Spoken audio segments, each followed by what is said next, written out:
शांति। आज 8 जनवरी 2024 है और प्यारे बाबा के साकार रूप से चले हुए मधुर महावाक्यों को स्पष्ट करेंगी आदरणीय आशा दीदी। ओम शांति दीदी। ओम शांति।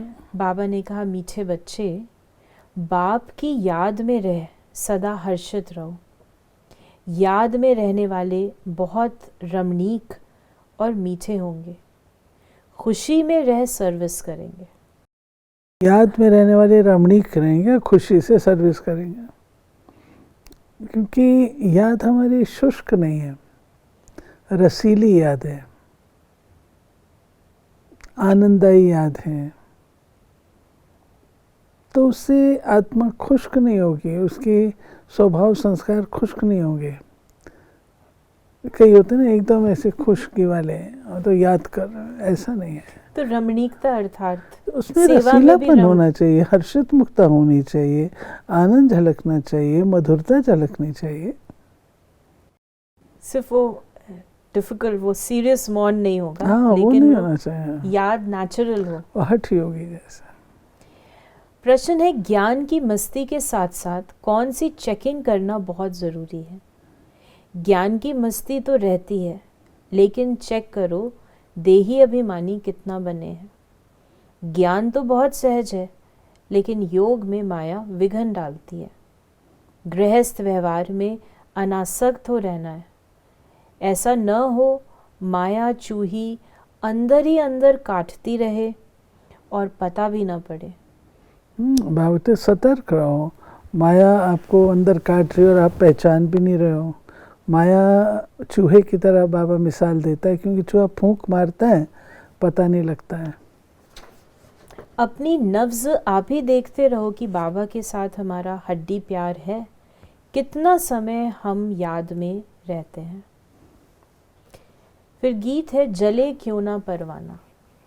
मीठे मीठे बच्चों ने गीत की लाइन सुनी, जबकि बाप इतना जलवा दिखाते हैं, तुम इतने हसीन बन जाते हो, तो क्यों ना ऐसे बाप का बन जाना चाहिए, जो बाप शाम से सुंदर बनाते हैं। बच्चे समझते हैं हम सावरे से गोरे बनते हैं, एक ही बात नहीं है। वो लोग श्री कृष्ण को श्याम सुंदर कह देते हैं। बाबा ने कहा, मनुष्य समझते नहीं कि ये कैसे हो सकता है। सतयुग का प्रिंस श्री कृष्ण सावरा हो न सके। श्री कृष्ण के लिए तो सब कहते हैं कि श्री कृष्ण जैसा बच्चा मिले, पति मिले, फिर वो श्याम कैसे हो सकता है? यानी बाबा कह रहे हैं श्री कृष्ण सुंदर है, यानी पवित्र है, सर्वगुण संपन्न है, श्याम नहीं है। श्याम अगर हो तो फिर उसको इतना याद क्यों करें? बाबा ने कहा कि भक्ति में जो कुछ होता है वो फिर भी ज़रूर होगा, सिवाय तुम्हारे और कोई भी ये समझ न सके। ये तो जानते हो, ड्रामा में जो पहले से नूंद है वही होता रहता है। अनेक धर्मों का विनाश, एक धर्म की स्थापना होती है। इसमें बड़ा कल्याण है। अभी तुम ये प्रार्थना आदि कुछ नहीं करते हो, वो सब करते हैं भगवान से फल लेने के लिए। फल है जीवन मुक्ति, तो ये सब समझाया जाता है। यहाँ है प्रजा का प्रजा पर राज्य। गीता में है, भारतवासी कौरव पांडव क्या करत भय। बरोबर यादवों ने मूसल निकाले, अपने कुल का विनाश किया। अब ये आपस में दुश्मन है।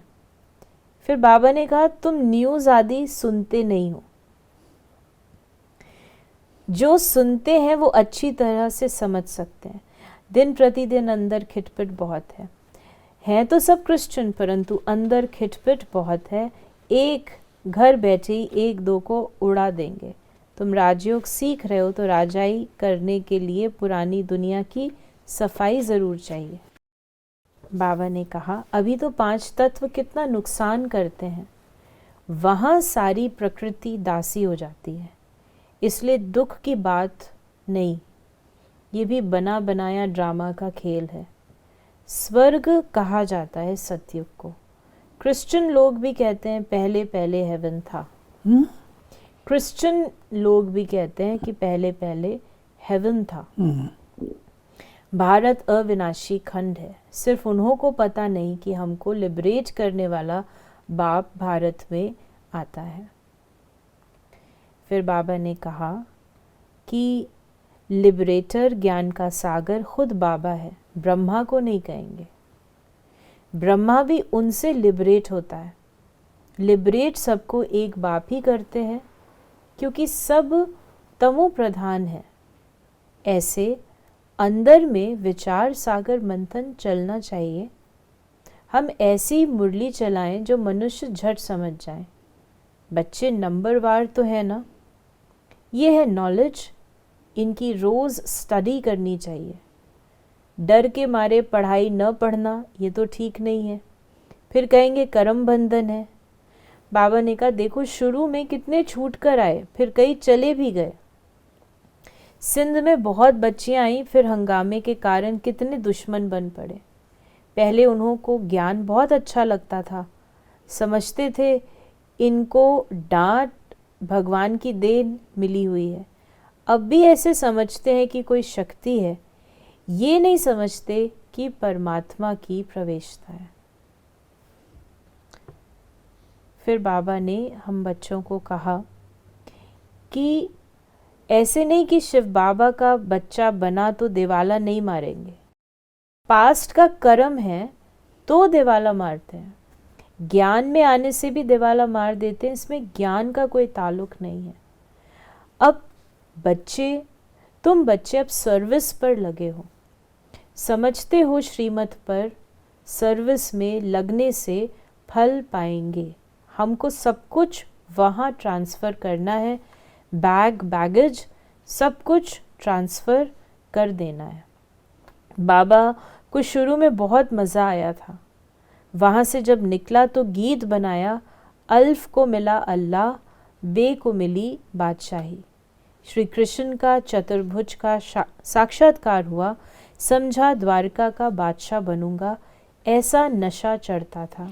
ये बाबा का शुरू का बाबा हिस्ट्री बता रहे हैं, कैसे बाबा ने साक्षात्कार किया, वो नशा चढ़ा, तो नशे से फिर बाबा ने अपनी सारी धंधे का त्याग किया। बाबा कहते अच्छे अच्छे बच्चे बाबा को निमंत्रण देने वाले कभी बाबा को याद नहीं करते। बाबा के पास पत्र आना चाहिए कि बाबा हम बहुत खुश हैं, आपकी याद में मस्त रहते हैं। बहुत हैं जो कभी याद नहीं करते। याद की यात्रा से ही खुशी ज़ोर से चढ़ेगी। तो बाबा ने कहा कि याद में रहने वाले, बाबा की याद में सदैव हर्षित रहना है। याद में रहने वाले सदैव रमणीक रहेगा, हर्षित मुख रहेगा। किसको बहुत खुशी से और रमणीकता से समझाएंगे। बहुत थोड़े हैं जिनको सर्विस का बहुत शौक है। चित्रों पर समझाना बहुत सहज है। बाबा कहते हैं सेवा का शौक होना चाहिए। आपको बाबा मिला तो परिचय औरों को भी दो। बाबा ने कहा कि पतित पावन भी उनको ही कहते हैं, उनका नाम हमेशा शिव बाबा है, रुद्र बाबा नहीं। भक्ति मार्ग में अनेक नाम रखे हैं, उनको सभी याद करते हैं कि पतित पावन आकर पावन बनाओ, तो ज़रूर आना पड़े। बाबा कहते हैं पतित पावन का अर्थ ये कि वो पतित दुनिया में आता है और आकर के पावन बनाता है। फिर बाबा ने आज हमें वरदान दिया, रॉयल और सिंपल, रॉयल और सिंपल दोनों के बैलेंस से कार्य करने वाले ब्रह्मा बाप समान भव। जैसे ब्रह्मा बाप साधारण रहे, न बहुत ऊंचा न बहुत नीचा। ब्राह्मणों का आदि से अब तक का नियम है कि न बहुत सादा हो न बहुत रॉयल हो, बीच का होना चाहिए।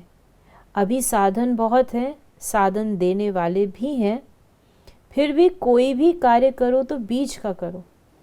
ऐसा कोई न कहे कि यहाँ तो राजाई ठाठ हो गया। जितना सिंपल उतना रॉयल, दोनों का बैलेंस हो। और स्लोगन है, दूसरों को देखने के बजाय स्वयं को देखो और याद रखो, जो कर्म हम करेंगे हमें देख और करेंगे। ये तो बाबा हम बच्चों को फॉर्मूला देता है, अपना पार्ट प्ले करने का, सदा ये ध्यान पर रखो जैसा कर मैं करूँगी मुझे देखो। तो ये थे प्यारे बाबा के आज के मधुर महावाक्यों का स्पष्टीकरण। ओम शांति।